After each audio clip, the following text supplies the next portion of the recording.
Damn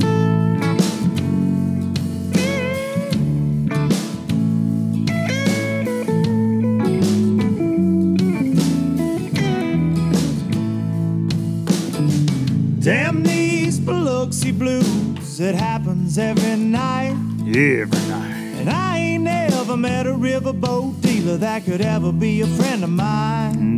Nope. The summer heat never treats me kind, it leaves trouble on my mind. So I'm bidding farewell, putting in my notice, and I'll see you at another time. Say. This highway does not know my name, and I don't care, no, I don't care. Heading my way for another place, and I got 3 good tires and a spare. Right to the hook. Just a white line gypsy getting out of Mississippi with just enough gas to get there. Low budget live, not so live, from the Low Budget Live Bar and Grill here in beautiful southern Middle Tennessee. And this is the podcast for Monday, September the 19th. You bunch of low-lifers, hope you're doing well out there. Thank you for joining me. And if you were just joining for the first time and wonder why I insulted you by calling you a low-lifer, well, that's what you are now. You're part of the low-lifer community. You're living the low life. That's what the listeners of this program refer to themselves as. And that song is Biloxi Blues. That's a song I wrote many years ago and recorded many years ago. And get that out of the way because a lot of people ask about that still, and I'm grateful for that. Very grateful for that. It's good to be back, man. There are so many things going on in the fishing world. I've been tagged in a lot of posts this week. Man, I can't wait to hear Luke's take on this, and I really do appreciate that. It's funny to kind of be in that position where people, even if they don't like you, which is a lot of folks out there, got some weird little stalkers that hang around the show sometimes, right? Like to peek through the blinds and then run their mouth, but they're gonna watch. They're gonna be there every week. But it's funny. I had a buddy text me. He's like, "Dude, when stuff goes down in the fishing world, people are just tagging you like crazy in these comments, and that's fun, man." So it's been one of those weeks. So many. There are a lot of positive things going on. There's a lot of crazy things going on, and some negative. But we're gonna get all into it today for sure. Got a good guest. We're gonna have 2 guests. We're going to have 2 guests on today, but we're going to save one for next week because he was busy today when I'm recording this. So been busy myself this week. A lot of TH stuff going on, and work, and getting ready for a big the IBEX boat building show for TH Marine we go to every year down in Tampa. So I've been building booths this week and putting my carpentry skills to work, and that's something that I'm not good at. You wouldn't want me to build you a birdhouse, let alone like a trade show booth. But I've done it a couple times a year for the last 17 years. They're like, hey, bring your non-construction, skilled self down here to Huntsville, Alabama, and let's build some stuff. So that does happen, and I've been doing that this week, hanging with some of my brothers from TH Marine. And then Hudson and I have been rigging out the X21 the last few days. And much to the, he's busted up like I am. Aluminum will get you now. You get down in there digging around. I don't know what's worse, aluminum or fiberglass getting into your skin. Probably fiberglass, I would say, from years of working on fiberglass boats as well. So aluminum will get you, though. You get to digging around down in there looking for some wiring harnesses and things like that. But we getting rigged up and ready to go. I also got to go dove hunting this week. I ran my mouth about that the last couple of weeks, and I got to go. Sam George Fishing invited me to come to his amazing farm, and there at his folks' house, they got a Christmas tree farm. It's pretty cool, and big business for in the George family over the years, and it's in charge of that. But they do a dove hunt there every year. So I got invited. My buddy Big C, y'all know Big C if you listen to the show for any number of years.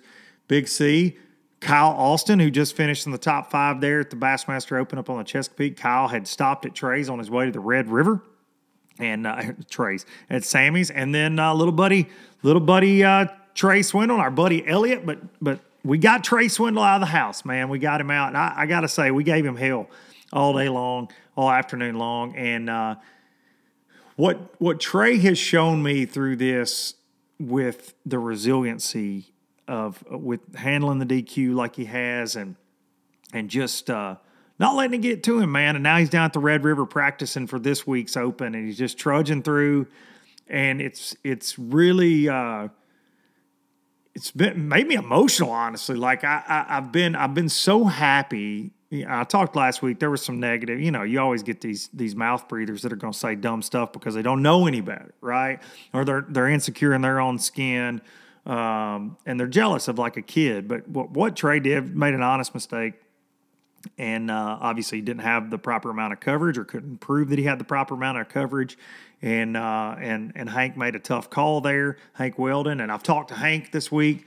Shout out to Hank. He listened to the show. He reached out to me. He and I had a conversation back and forth, and nothing but respect for Hank. And it's a tricky situation. It's a very tough situation. And everybody's learned and everybody's moving on. But to see the positivity that has kind of just been overwhelming towards Trey through this entire process has been it's just made me happy, man. There's been a few little negative chirps, but for the most part and I feel bad honestly for JT Tompkins that won the event, because Trey has really, man, any post you see it's all about Trey. And I love that, because Trey's fishing skills led him to be in that position on the last day, and he was kicking ass, man, and he had a chance to win. And then that happened, unfortunately. And I think that, I think there are more people today that know who Trey Swindle Fishing is, Trey Swindle in the fishing industry now than ever before. And he's a kid. He's out there doing it on his own, man. He's got some great sponsor help, but the kid, there's a misconception. You get, again, the mouth breathers that think that, first of all, a lot of people think he's Gerald's son, and he's Gerald's nephew. Trey's father passed away, Gerald's brother, when Trey was very young, and Gerald is certainly Trey's uncle, and Gerald's one of the biggest names in the sport. But in one of Gerald's promises to Trey's dad, Tony, he wasn't going to give him everything, and he doesn't. He makes Trey work for what he's got, and sure, does he help him with tackle every now and then, things like that? Absolutely, but. You see people that jealousy seeping out where they're like, well, he'll be all right. Uncle G will take care of it. It's not like that. It's just not like that. Does Gerald love him very much? Absolutely. Does Gerald help him out? Absolutely. But not to the extent that most people would like to, insinuate. So it's been really cool to see him kind of, do his own thing, and he's really he's a good kid. He's a good kid. So if you're not following Trey Swindle, make sure you are, man. He deserves it. He's going to be around this deal for a long time. It's just like Hank Weldon said. It's a terrible situation, but the kid's 22 years old. This is not going to be his last chance at hoisting a trophy, going to the Classic. He's going to fish all 9 Opens again next year. Hopefully he can slide into the elites and do this thing, man. It's all he's ever wanted. So, but I got to spend some time with him this week, and I'm just reminded every time I'm around Trey, he's a joy to be around, man. He is. And even in defeat, he's a good dude. So shout out to everybody that's been kind to him in this situation, because, listen, if you a 50-year-old running your mouth about this, I guess you forgot about what it was like to be 21, 22 years old, and you probably never took any chances or were ever in a position like that in life, I'm sure, if you could say something negative. But it's not a joke, right? Like he's had a hard time with this. And a lot of people would have snapped rods over their knees and took off, doing donuts, shooting Hank Weldon birds. I mean, hell, that kind of stuff has happened when people have been disqualified from tournaments. But Trey's just, he's back in, man, and fishing the rest of the Opens for the rest of the year. And best of luck to him down at the Red River and all the other Classic and elite hopefuls this week down there. All right, I've got to say a quick thank you to the sponsors that make this all possible here at Low Budget Live. First and foremost, the OG sponsor, StarTron, kicking ethanol in the teeth. You do not want ethanol getting in or around your outboard engine. All fuel, unless it's 100% ethanol free, but all fuel, they got that 10% contains 10% ethanol. That's enough to screw you over. A little dab will do you. Put some Startron in your tank, enzyme, fuel, treatment, and get it out of there. Nothing will ruin a great day on the water like an outboard engine that will not run. Put some Startron in your tank and take care of it. We appreciate the folks from Startron making this all possible. ProGuide Batteries, ProGuideBatteries.com. Man, I've had the Express out a couple times, and like I said, we've got it torn apart right now rigging, but I love those new lithium trolling motor batteries. They're super impressive. Of course, lightweight and stay charged. I mean, that's the biggest thing. Like you can run them a couple days without plugging them up, and you're going to be all right. You are going to be all right, especially if you run a power pole charge system set up like I am. But you can use code LBL10 at ProGuideBatteries.com. I saw many of you do this every single week. I saw a couple orders last week, big orders, man, and I'm grateful for you guys using that code and supporting the people that support not only me but the sport. You know, they're Bass Talk Live. They sponsor a lot of anglers out there. They sponsor MPFL. It's they're a great company, great people. ProGuideBatteries.com, baitworks.com, bait-works.com. Where we going to have the LOB jig. Hopefully, sooner than later. We're waiting on a few things, waiting on hooks and waiting on skirts, but we are ready. We're sitting on go ready to start pouring jigs. But baitworks.com, if they ain't got it, you probably don't need it. And if they ain't got it, they probably got it on the way. They continue to add to their inventory daily since really kind of ramping up going online last fall, right? They're a year into this deal. They have the Superstore up in Springfield, Missouri, attached to Boatworks, their boat dealership. The brick and mortar store that's loaded to the gills, but now they've expanded in the online world, and you can get it. If you don't want it, you better not hit order because it's going to show up at your front door. You can use code Duncan-10 at bait-works.com to tell them you are a low lifer. Many things to come there with those guys. Last but not least, hang the banner. Right there. The classic winning high-performance aluminum bat. That's pretty cool to get to say every single week. I'm not going to lie. Y'all probably get tired of hearing it because I just spit it out every week the same way, just constantly. But it is amazing to see the evolution in these boats and to see the evolution of the pro staff and the things they've been able to accomplish, and to be a part of that in some very small role is awesome. To be a part of that Express Boats family and to see Christy winning multiple elites, winning the Classic, Billy Lowen winning the Classic, Billy Lowen winning Elite Series, seeing Summerall out there competing at this high level, man, it's awesome. The X21 LE is what I'm running right now, a little different layout. I will have a video out this week. Hopefully when I get this thing buttoned up, we will have our first walkthrough video of it. I'm just trying to get everything on it right now, but took it out. I absolutely love the thing, and can't wait to share it with all you folks. Got the C deck on it, bow to stern. Something I am running in that thing this year, Sonar Pros harness. My man Trent Palmer sent me a harness, and Hudson and I have been meandering that thing through the boat. It's tall order sometimes, but we're getting her rigged out with the 250 Yamaha show on the back of that thing. I took it way, way, way up a little tributary off the Tennessee River on Friday, and so much fun, man. So much fun. No graphs, just went and got in some skinny water, throwing a frog around. Good time. So Express Boats, building excitement since 1966. Let's see. I don't even know what that noise is for, but I'm here for it. Moving on. Lots of things going on. First, I wanted to open with a couple, 2 or 3, 4 real positive things going on, or bittersweet. The first one, Jay Yelas. Jay Yelas is retiring.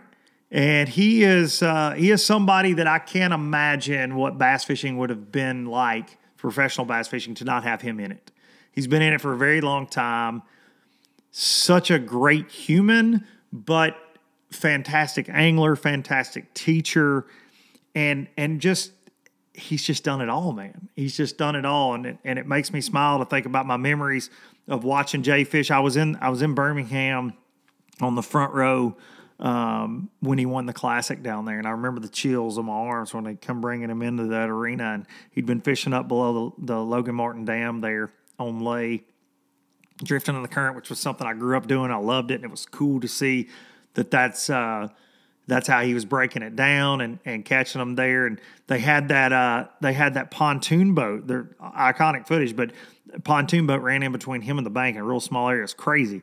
But Jay was able to win that Classic, and he's done so many things. But I've had the pleasure of getting to know Jay over the years personally, and fishing against him on the FLW tour when he came over there. And it's just always surreal to me to look over and see Jay Yelas. So the fact that he's had some health issues and he's hanging it up. He's hanging it up, and we all owe Jay a debt of gratitude for teaching us so many things and fishing, and just always being a class act. So thanks to Jay Yelas, and that's going to clear up a spot in the Elite Series for somebody. Who could that be? Somebody might be on the bubble. Somebody might be getting back in. We're going to talk more about that. But I'd say it's officially official. But I'm not going to ruin it for him. Y'all can put your heads together. But Yelas retiring, the spot goes back to someone on the Elite Series list that might have been on the outside, just peeking in a little bit. So congrats to Jay on an amazing career, and I wish him the best of luck going forward. My man, holy crap, Hunter Baughman. Hunter Baughman, listen, I don't think I could have won the biggest tournament in the world and not be as excited as I am right now, or as I was whenever I saw the results from the Toyota Series at Lake Truman, out there at Truman Lake in Missouri. I was talking with Mark McQuaw about this. We were texting back and forth about it. One of the greatest, in my opinion, moments in bass fishing history. But Hunter, we've had Hunter on the show before. If you remember from last year, I met Hunter for the first time at the inaugural MPFL event down at Lake Eufaula. We covered him down there. He caught him really well. He caught him basically everywhere we went last year. Was down in Florida when his baby girl was on the way. We had to get him to the airport, planes, trains, and automobiles, and get him home. Then he flew back to finish out the tournament at the Harris Chain. Just crazy.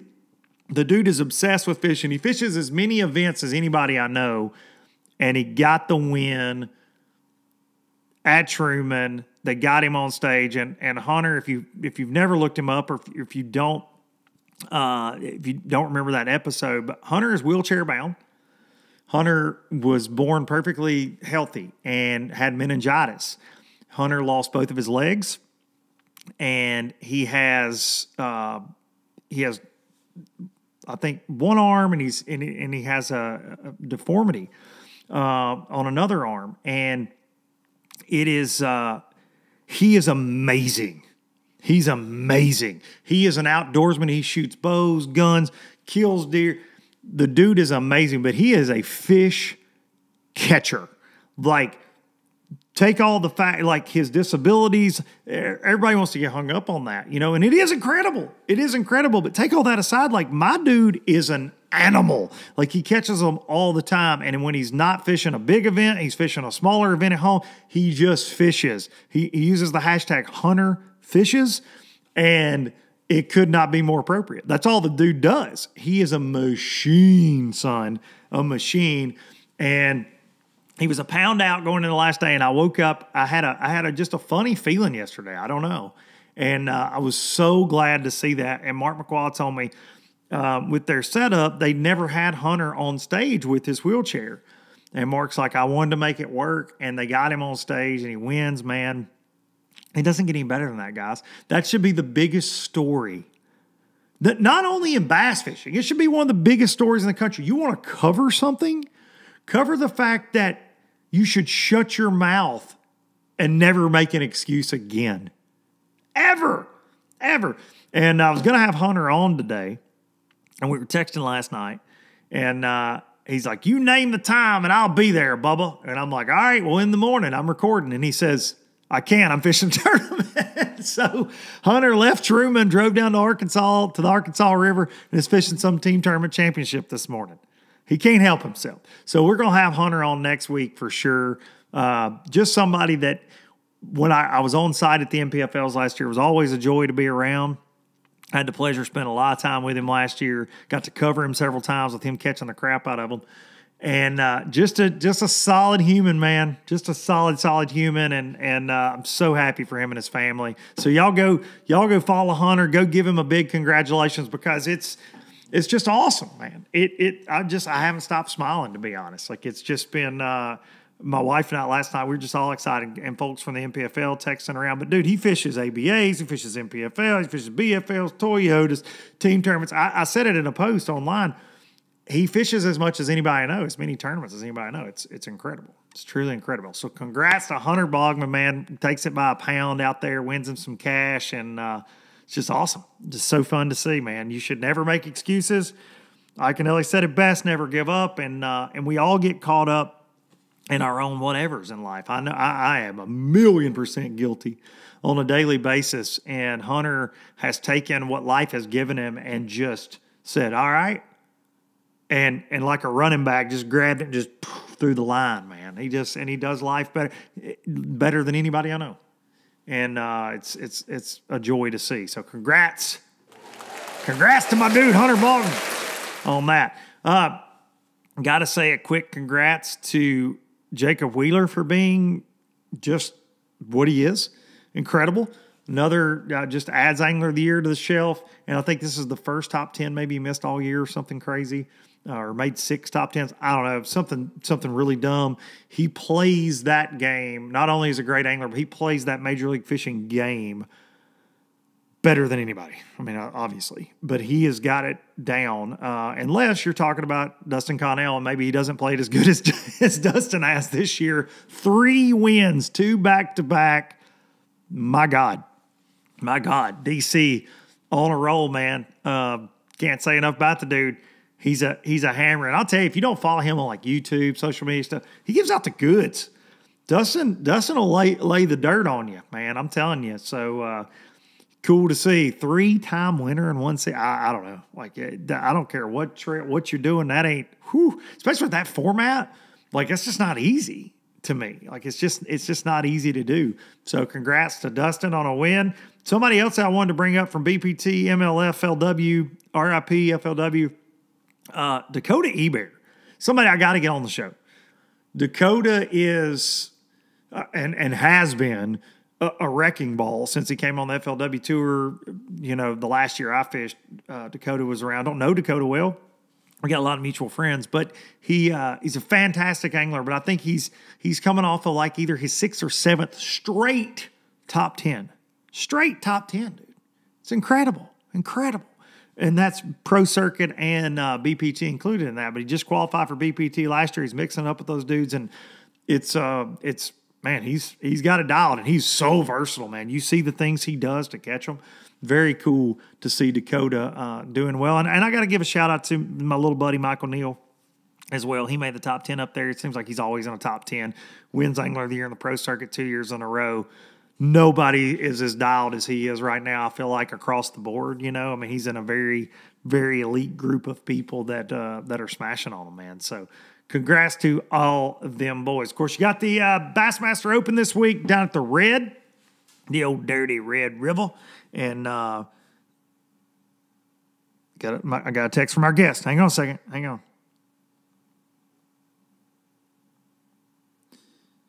All right. So got 3 more opens that will kind of settle out who's who and who's gonna roll into the elites next year. Of course, the overall will be decided. The top 3 from that go, and then you still got the Southern and Centrals, where they will take 3 people from those as well. If there's a double qualifier, they call down the overall list. So a lot of people jockeying for position in those, and they got another really, let me emphasis on really tough tournament at the Red River this week. It's going to be brutal.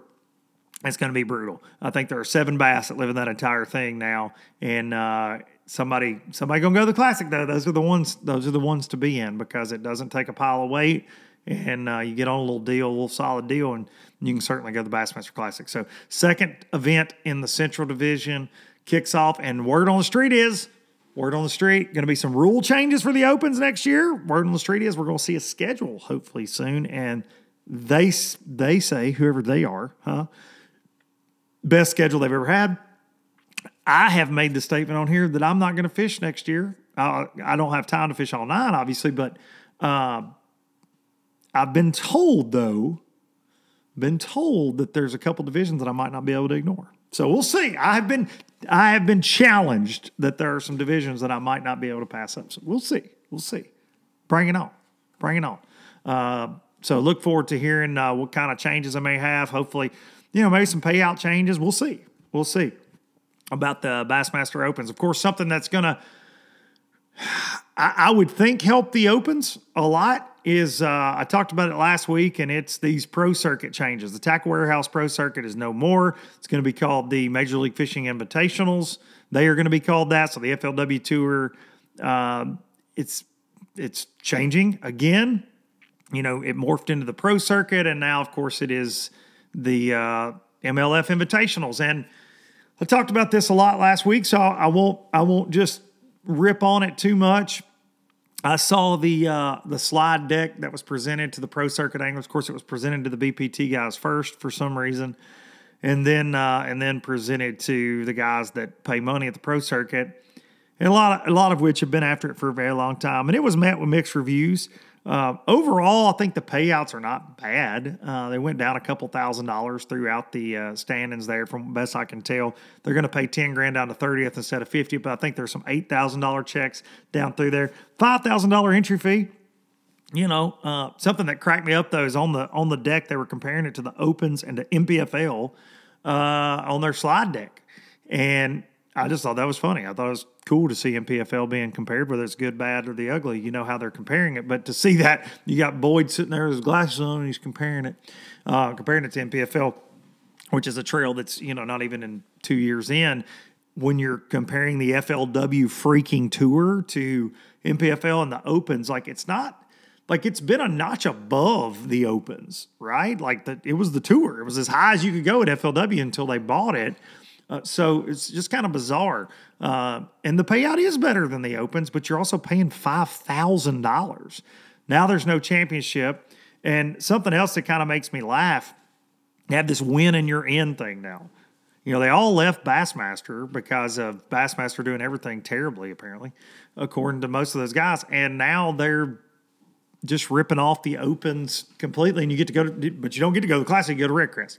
So I don't know. It's kind of bizarre. We'll see what ends up happening overall with participation. I feel like guys are going to fish.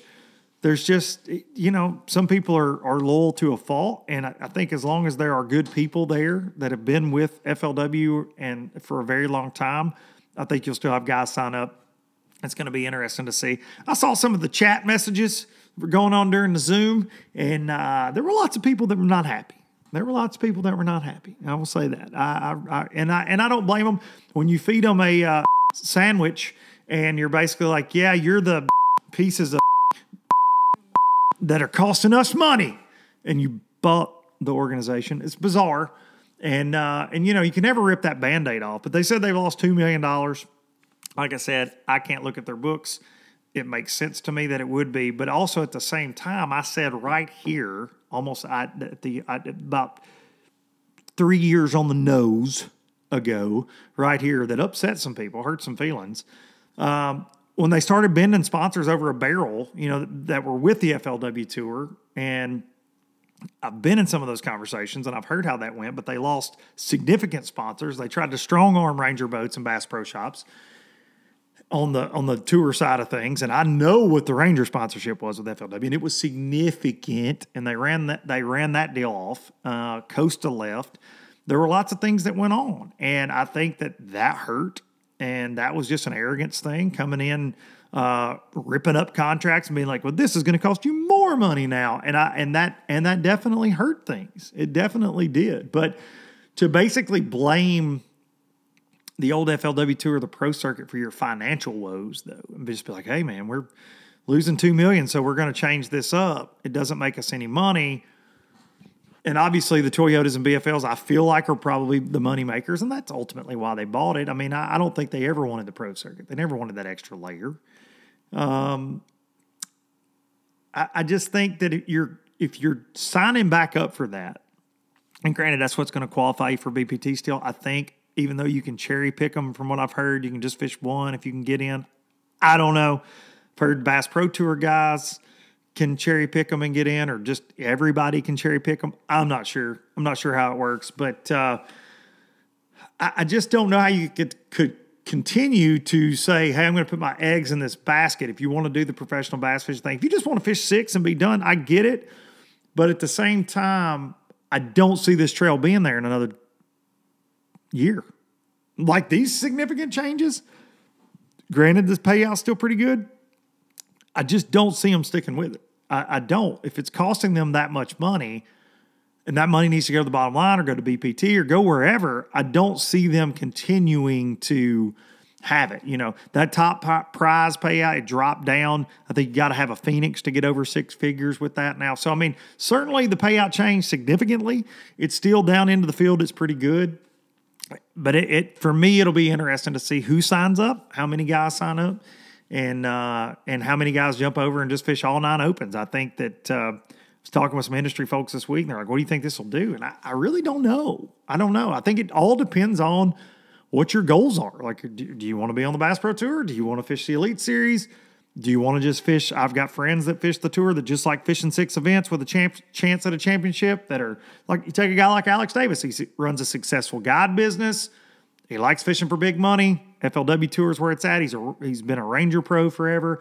They were heavily involved with the tour until the last couple of years. So I just think you've got that group of guys. Like, what does an Alex Davis do? What does a Kurt Mitchell do? There are a lot of guys that have made their careers there.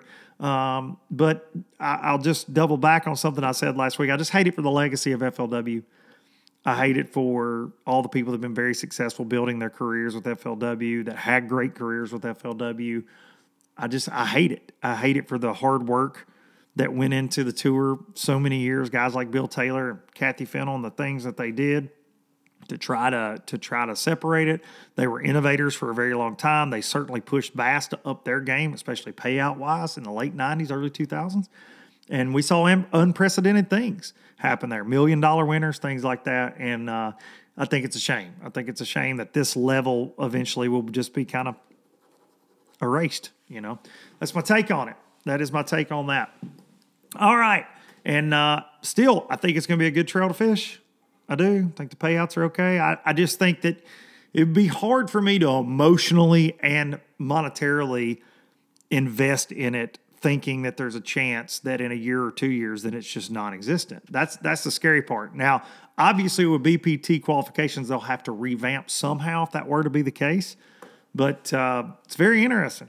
It's an interesting setup, and I just have a hard time believing that the Pro Circuit / FLW Tour was just this big, gigantic black hole of money that never made any money until certain sponsors never came back. Like, that's my thing. That's my thing.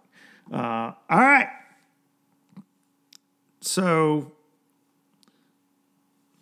make sure our guest is ready. So, our guest today reached out to me, and this was something I got tagged a lot, and people were like, man, I can't wait to see this. And my take may surprise you on this, but MLF had a weird deal that happened up at Mille Lacs where 2 anglers were given citations for breaking a state law. Something that is allowed in their rules. The technique is one angler to set this up. You got your smallmouth on, you put that bad boy in the boat, and you fire another line out while they're weighing your smallmouth to keep the school fired up. You catch 2 at a time. They do it for excitement for the camera. You see guys at bass do this as well. As long as you're not culling, you can do it.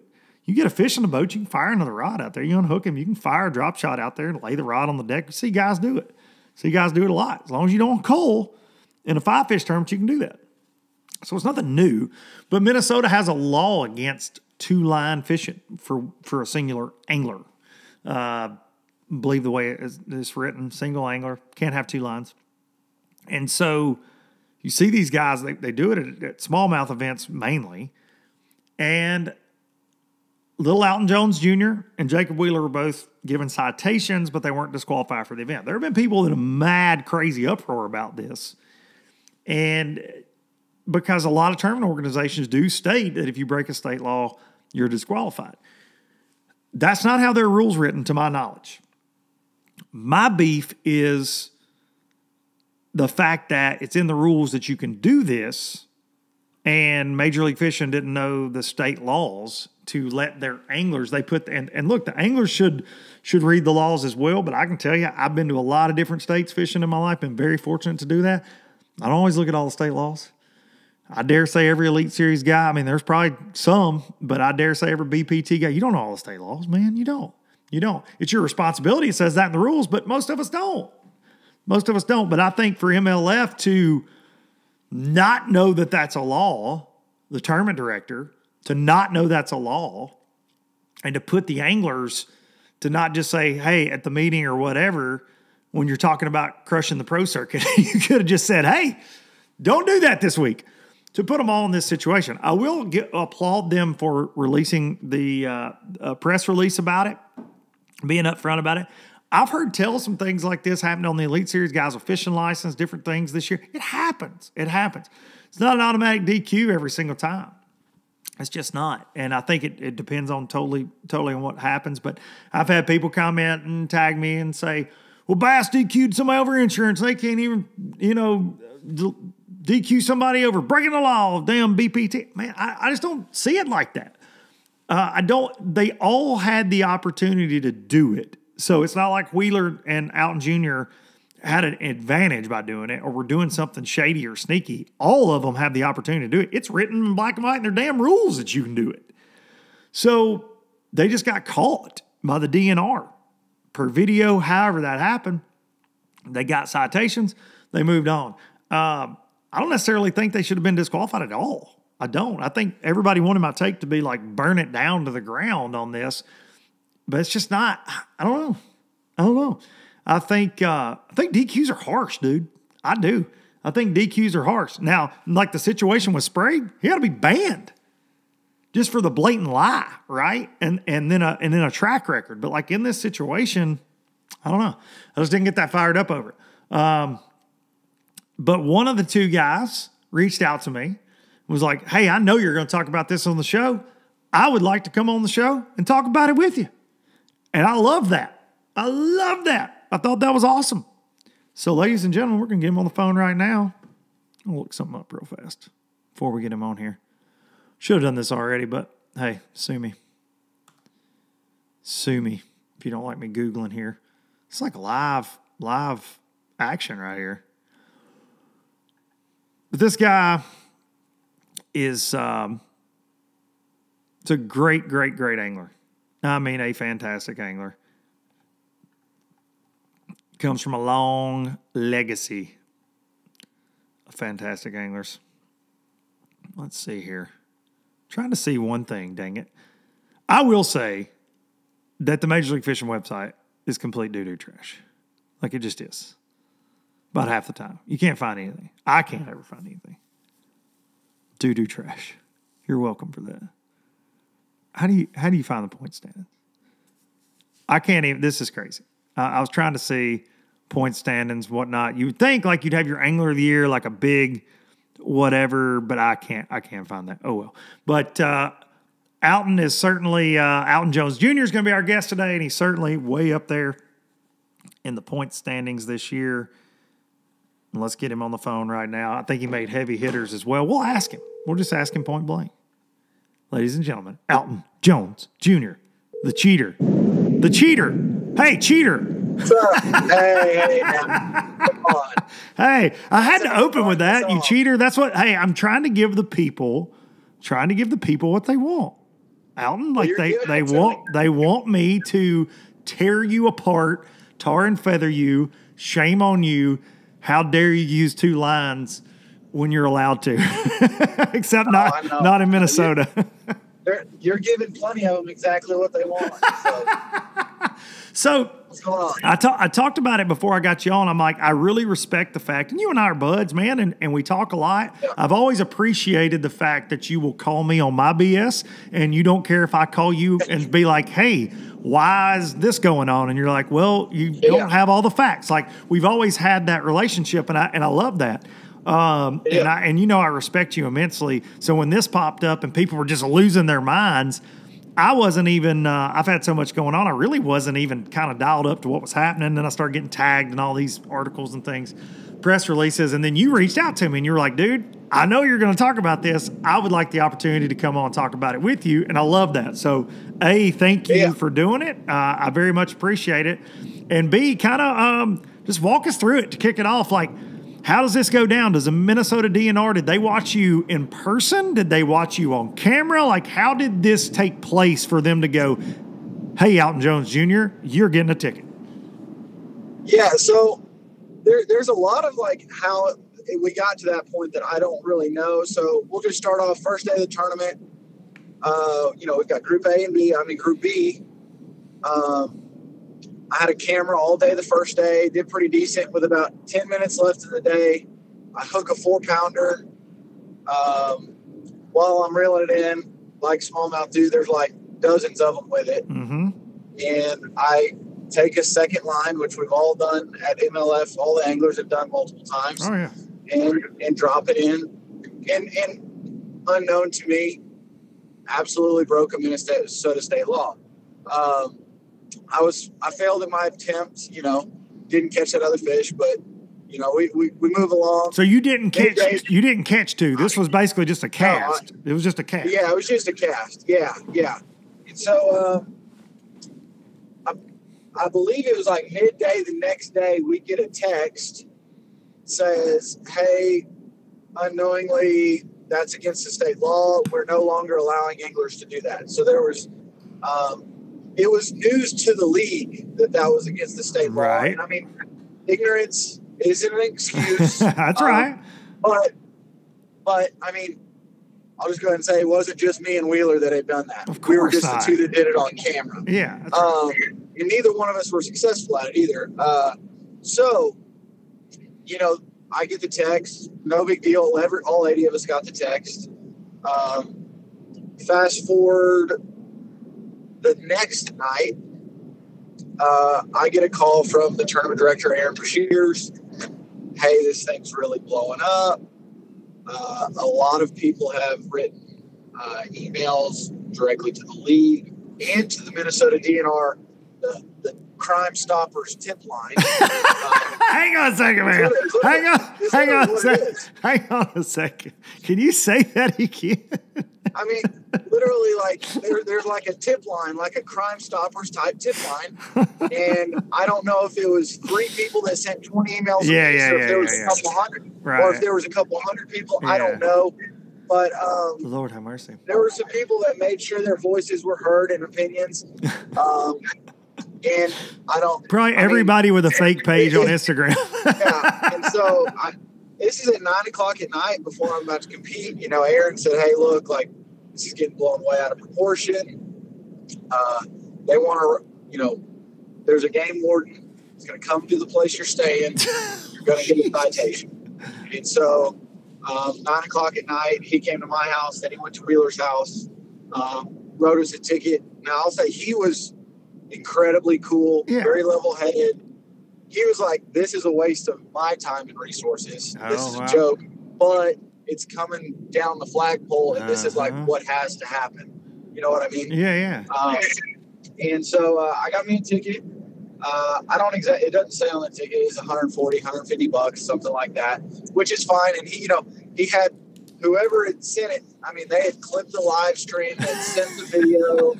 They wanted our license revoked. I mean, just it's really absurd things. They was off with his head.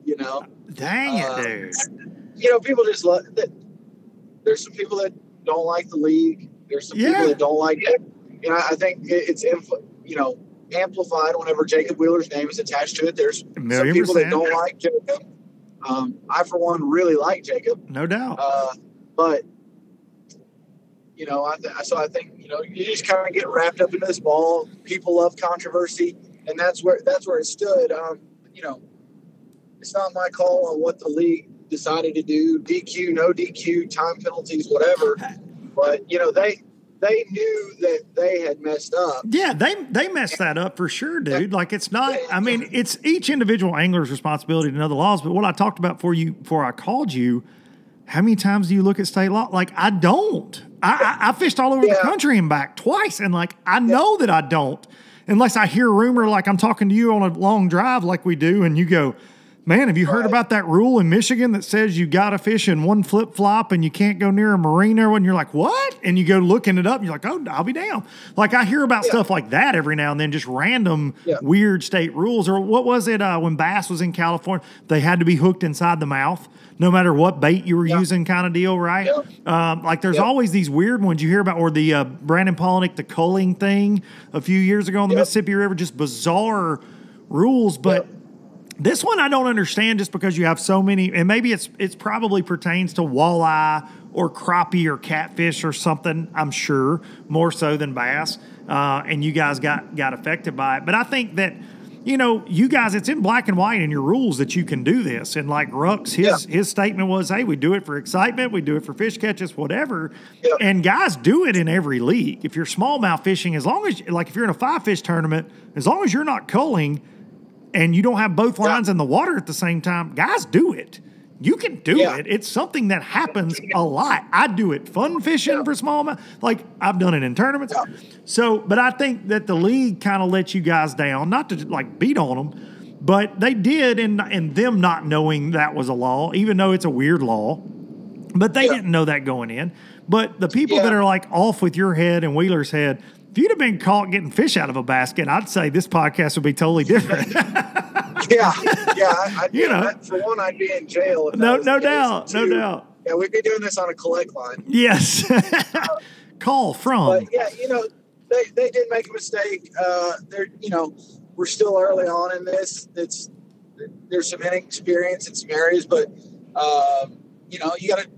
we all make mistakes, and we're just gonna move on from it. You know, they apologize to me. I apologize to them. We're going to keep on trucking, you know? Yeah, I like the fact that the press release was made. You know, you hear rumblings of these things a lot. It was the same with the Trey Swindle DQ. I like that Hank that was on FS1 talking about it. I like that they put it on the website. Like, you got to have transparency in these situations because that does tone down some of the internet BS mom's basement comments that'll come out from people that aren't there. And they do. Listen, I mean, and I know I stoke the fire a lot, but it's insane when you just only read into the negative, right? Like, you see that and you just immediately jump on it because you're a guy like I know well, and I'm like, all right, like, why are you guys just caught up in this? And I think that you're right. Had Wheeler his name not been associated with it, the small group that are negative towards Jacob more times than not, it might not even have been a story. You know what I mean? Because I mean, obviously, I don't hear bad Alton Jones Jr. talk ever. You hear whispers of the Wheeler stuff over the years because there are a lot of. And listen, I talked about Jacob earlier. Incredible dude. I think this is the only top 10 he didn't make all year or something crazy. I mean, it was just stupid. Or 6 out of 8. Like, it's incredible. It's incredible. So I have so much respect for that. Oh my God, harder. I can't even explain. He's taught me a lot, and in everything that I see that anti him, I just kind of roll my eyes. Yeah, you just gotta laugh.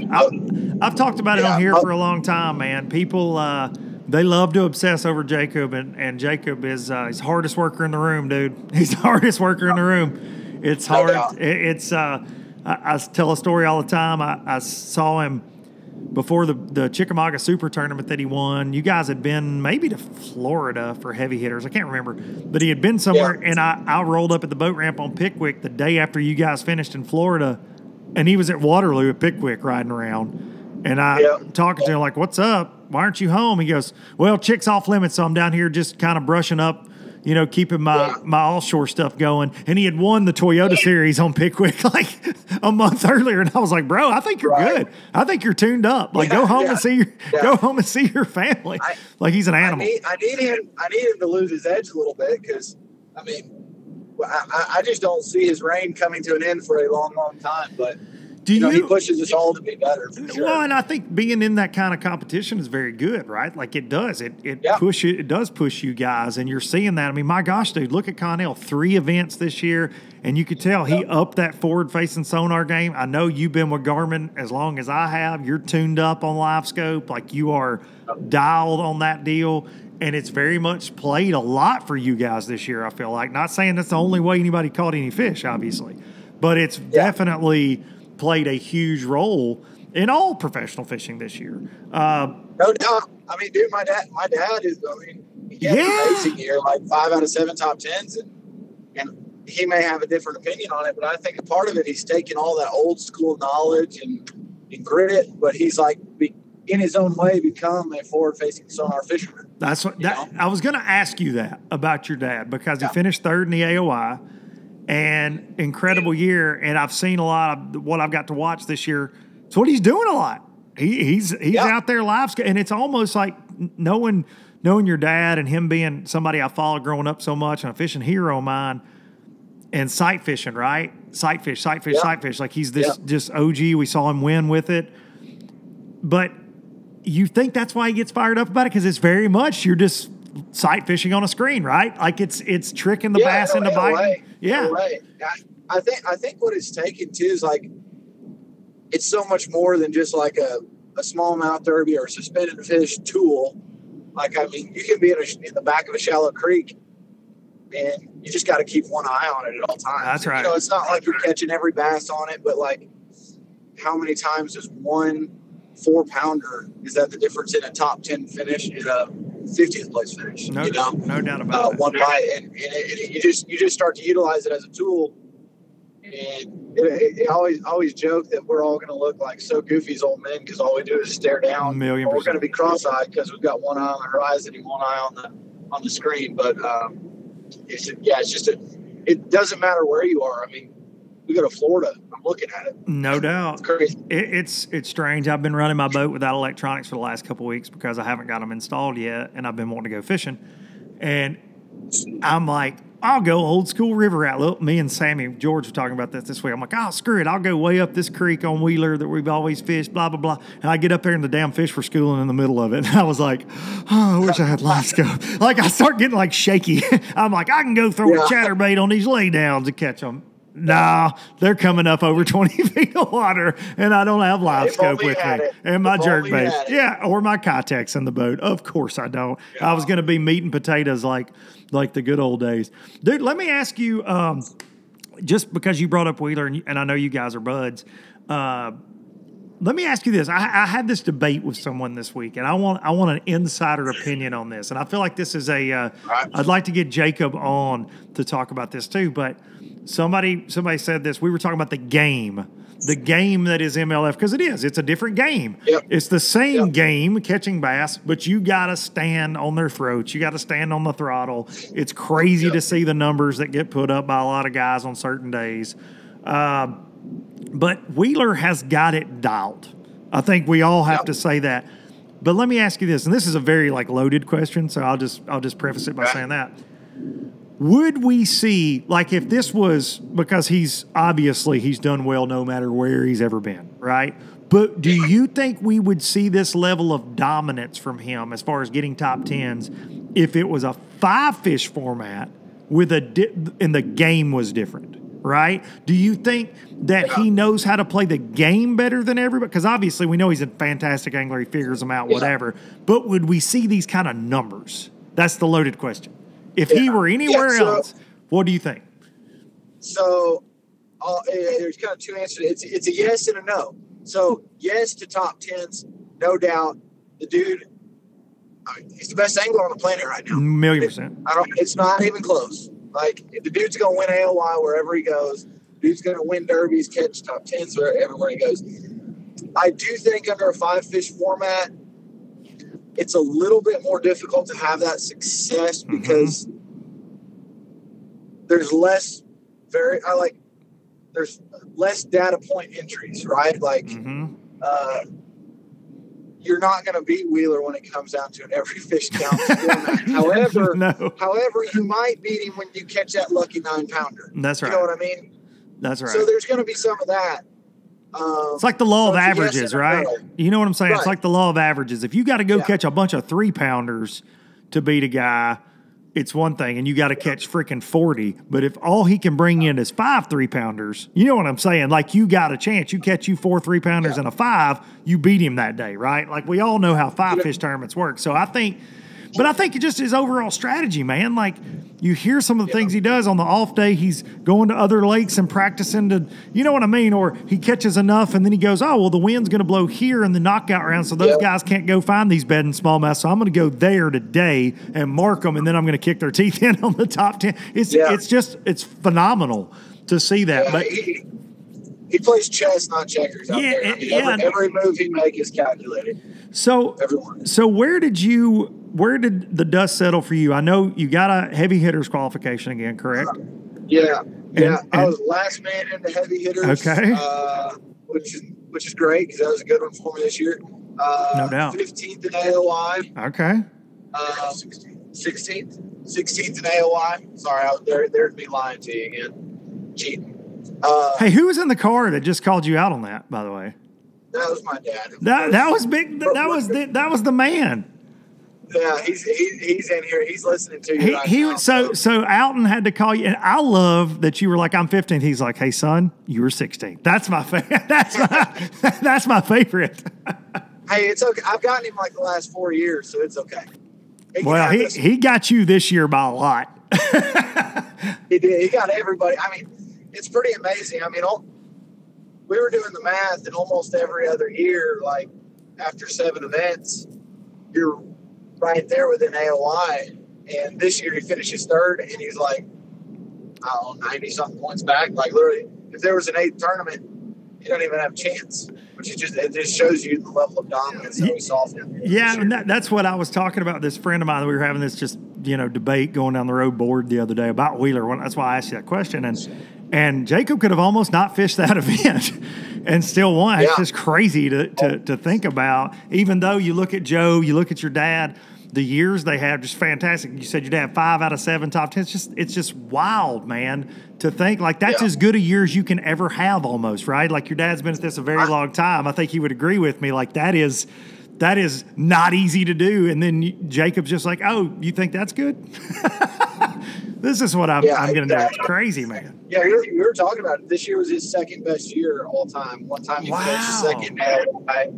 He finished second AOI to Jay Yelas back in the day. But as far as AOI, he had a lot of top 5s and stuff like that. But third is his second highest. So even out of the Angler of the Year years, this one was better overall finish wise. Would you say so? This is your best year? I mean, finish wise. He said second best. Second best year. 20 finished second to Jay. Wow. Yeah. Wow. So crazy, man. Now we got Jay retiring. That was wild news this week. Yeah. To see. Sure was. Yeah, and I know you.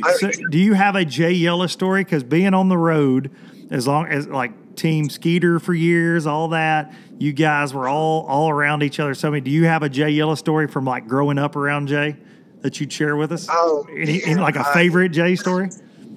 I don't just right off the top of my head, but I mean, him and my dad were super close. I mean, some of my earliest memories traveling on tour was with Jay and Jill and his daughters, Hannah and Bethany. They were my sister's age, and so they were always ganging up on me because I was the only boy. But he meant a lot to everyone around us in the sport, not only because of his fishing abilities, but who he was as a person, as a man of faith, and he just had a huge impact on a lot of people. It's sad to see him retire, but I know he's going to do great things. He does a lot with Cast for Kids Foundation. We do stuff with him every year. One of the best events I do, and it's funny at this year's banquet for Cast for Kids, he was telling me about his elbow pain and all that. And it was right after he'd had his injury and going to take the rest of the year off. And so it's wild to see it come to an end, but I know he's gonna continue to be a big impact in the sport and to a lot of people. Absolutely, and he always has, for sure. And like you said, I talked about it earlier on the show before I got you on. Just his, everything that he taught. It's like your dad. It's like that group of guys. They brought so much to the sport. They taught so many things, and this was before YouTube and live stream. You know what I mean? We were all reading magazines and watching TNN Bassmasters and learning these things from these guys that still stick, right? And it's weird to think that we will have a professional bass fishing world that doesn't have Jay in it, right? For me, as a 39-year-old, that's sure. because we got guys like your dad and the Rick Cluns and, you know, David Fritz, they're all still around fishing, like, and competitively. And like your dad, second best year ever, like he has no vision of stopping this. It doesn't look like, you know, and it's crazy. These guys, well, I think about a guy like Jimmy Houston a lot. You don't ever know when to get out. Like they never get out. It's just because our sport is once you're in kind of thing, it seems. And so to see somebody out, of course, Jay, that's going to open up a door for somebody in the Elite Series that was going to get kicked out. So I think that's kind of cool too, right? Absolutely. That's going to let some young guy that was fixing to have to go through the gauntlet of the Opens again, it's going to let somebody right back in. So I think that's pretty neat too. That's going to be a gift that Jay Yelas is going to give back to somebody. So and I think I know who that somebody is, and they're pretty excited about it. they're pretty excited about it, to say the least. I was excited to hear that news this week for them. Right. Well, buddy, I hope that you don't get tar and feathered on your way back to Texas. I hope that you can avoid any more legal trouble. You got your dad there for muscle, just in case if the 5-0 gets on you. If y'all need backup, just call me, and I'll see if I can bail you troublemakers out of jail. I appreciate it, dude. Thanks for having me on. Man, thanks for taking the time, and thanks for reaching out and always being honest and like I said, always feeling like you can reach out, call me out on whatever. I said that about when I was talking to Trey Swindle DQ last week. Hank Welton called me up this week and was like, "Hey, man, I loved your take on it, and I wanted to explain to you a couple other things." And it was great. That's how we move on in life. Everybody's got an opinion. Doesn't mean they're right. Doesn't mean they're wrong. But it's good when everybody can kind of get together and talk. So I appreciate you, buddy, as always, and congrats on an incredible year. And you guys be safe. Thanks, dude. Thanks, dude. See you. Alton Jones Jr. with Big Alton listening in the truck. Big Alton there in the truck as well. Third place in the AOI. It's crazy to hear him say, yeah, my dad's coming off his second best. To think he's won classics, AOIs. It's his second best season at his age. It's crazy, man. And right there in the mix with Joe Lee and Wheeler. Still 90 points out, like little Alton pointed out. But very cool to see somebody compete, man. It gives everybody hope. It's like I said about the Hunter Baughman thing. You can't stop. You can't stop. Hope you guys enjoyed that. I wanted to have him on. I was thinking, you know, what am I going to talk about? What am I going to talk about with this? Because I wasn't just bugged by it. And then Alton Jr. reached out, and I was like, there we go. We're going to talk to Alton. So next week, going to get Hunter Baughman. Hopefully, we'll get whoever is able to pull off something down there on the Red River. Hopefully, it'll be Little Trey or Kyle Austin or Bradley Hallman, some of those buddies of mine down there mixing it up on the dirty old red. Appreciate I can't talk. Appreciate each and every one of you tuning in week out. It means a lot to me. Appreciate the W Sauce for bringing you those interviews. The sauce right there with Alton Jones Jr. But get you some W Sauce. Other than drinking it, and you can put it in a Bloody Mary, but other than drinking it, I haven't found anything yet that it's not good on at all. And I'm going to be sharing more recipes on Instagram. I know that's funny for me to say, but I cook a lot. I do enjoy it. And I've really kind of gotten wild with this. But they have the W sauce, Worcestershire. That's why they say the W sauce, because nobody can say it. And then they have this Fireshire, which is spicy. And I'm not the biggest spicy guy. This stuff's good, Fireshire. So thanks to the folks from the W Sauce for bringing you these interviews on LBL. Got Boats and Pros coming back very soon. Fixing to start filming again. Get a lot of questions about that. And that's it. That's it for this week. Going to take you out with some Biloxi Blues. I will see everybody next week. Town to Tupelo, I never could make it last. Spanish moss and Civil War ghosts, well, I'm gonna leave them in the past. Any direction, Lord, I'll be fine. It don't matter east or west. North, south, wherever the wind blows, I'm leaving those burdens at rest. This highway, it does not know my name, and I don't care, no, I don't care. Heading my way for another place, and I got 3 good tires and a spare. Just a white line gypsy getting out of Mississippi with just enough gas to get there.